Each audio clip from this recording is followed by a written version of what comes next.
नमस्कार बच्चों। ओके, तो चलिए आज हम लोग क्वेश्चन नंबर करने वाले हैं 1.9 और जो कि आपकी एनसीईआरटी बुक का पेज नंबर 32 पे है। जो पहला पार्ट है ना सॉलिड स्टेट, उसके लास्ट वाले पेज पे है ना, जो एनसीईआरटी एक्सरसाइज दी हुई है उन्हीं क्वेश्चंस को हम लोग कर रहे हैं। ओके लेक्चर नंबर है 82। ओके पहला इसमें कह रहा है क्वेश्चन 1.9 समझाइए, यानी एक्सप्लेन करना है आपको। इसमें दो पार्ट है, पहला और दूसरा।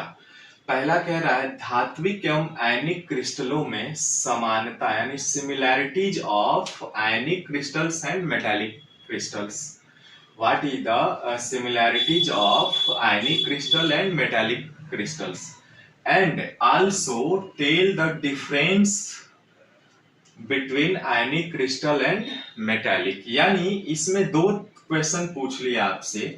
एक तो आपका धात्विक और आयनिक क्रिस्टलों में क्या समानताएं होती हैं उसको भी बताइए, और इन दोनों में अंतर क्या है इसको भी बताइए। ओके, और दूसरा कह रहा है आपका, इसी का दूसरा पार्ट है क्वेश्चन का, आयनिक ठोस कठोर एवं भंगुर होते हैं, यानी आयनिक solids are hard and brittle.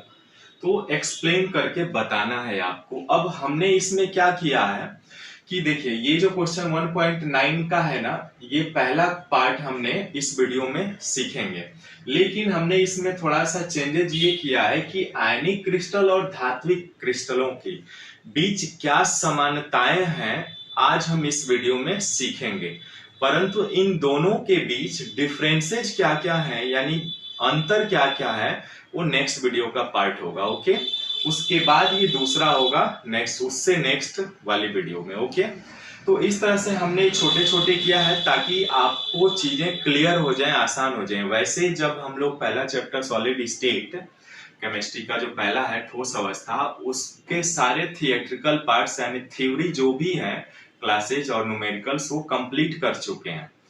आप चैनल पे जाइए, विजिट करिए, और प्लेलिस्ट में सारे वीडियोज अवेलेबल हैं चैप्टर 1 के नाम से। ठीक है, तो आप उसको देख लीजिएगा। ओके, अब इस वीडियो में हम समानताएं क्या होती हैं, चूंकि हम जानते हैं कि आयनिक क्रिस्टल क्या होते हैं। आयनिक क्रिस्टल वे क्रिस्टल होते हैं, जैसे हमने NaCl को हमने देखा था कि देखिए NaCl यदि है तो इसको जब आयनाइज करेंगे तो ये दो भागों में बट जाएगा, Na प्लस और Cl माइनस है ना, ये दो भागों में बट जाएगा।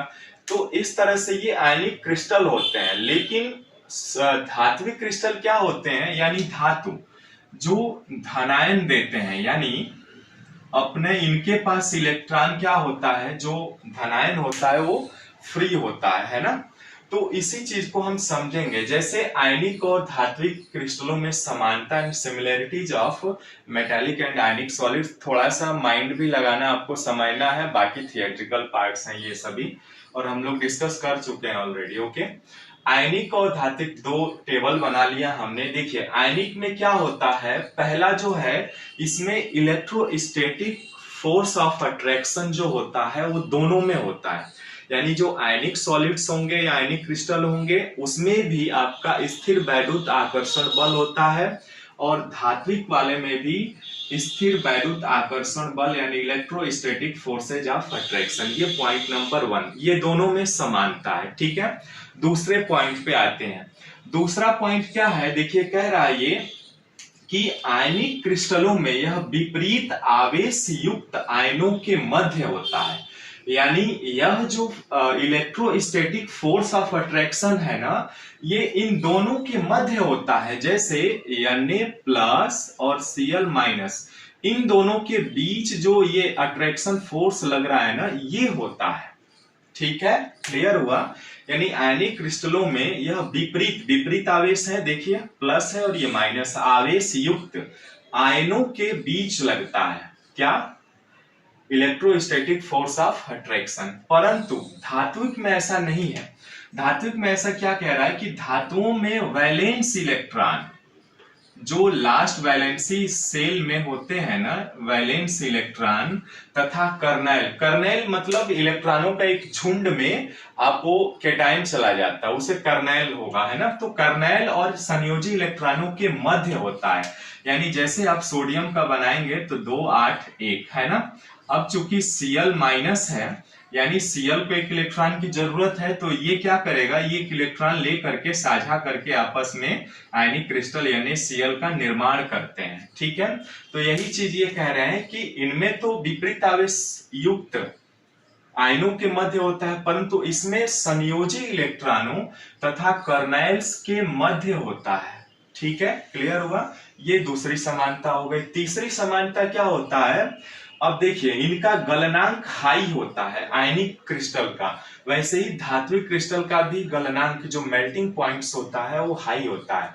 क्यों होता है, क्वेश्चन पूछता है कि धात्विक क्रिस्टलों का गलनांक उच्च क्यों होता है, तो क्यों होता है धात्विक का, इनके कारण होता है, संयोजी इलेक्ट्रॉनों तथा कर्नेल के मध्य होता है। एक बहुपयोगी एमसीक्यूज क्वेश्चन यहाँ पर भी बन जाएगा, धातुओं में संयोजी इलेक्ट्रॉनों तथा कर्नेल के कारण इनका गलनांक उच्च होता है, लेकिन यही चीज आयनिक क्रिस्टलों में आप जब बोलेंगे ना इनका गलनांक क्यों होता है अधिक, तो आयनिक क्रिस्टलों में यह विपरीत आवेश युक्त आयनों के मध्य होता है, इसी कारण इनका गलनांक उच्च होता है। तो दो तक क्वेश्चन बन गए, एक तो आयनिक क्रिस्टलों का गलनांक क्यों अधिक होता है, तो इसके कारण होता है ओके विपरीत आवेश युक्त आयनों के मध्य लगने वाले बल स्थिर वैद्युताकर्षण बल के कारण होता है।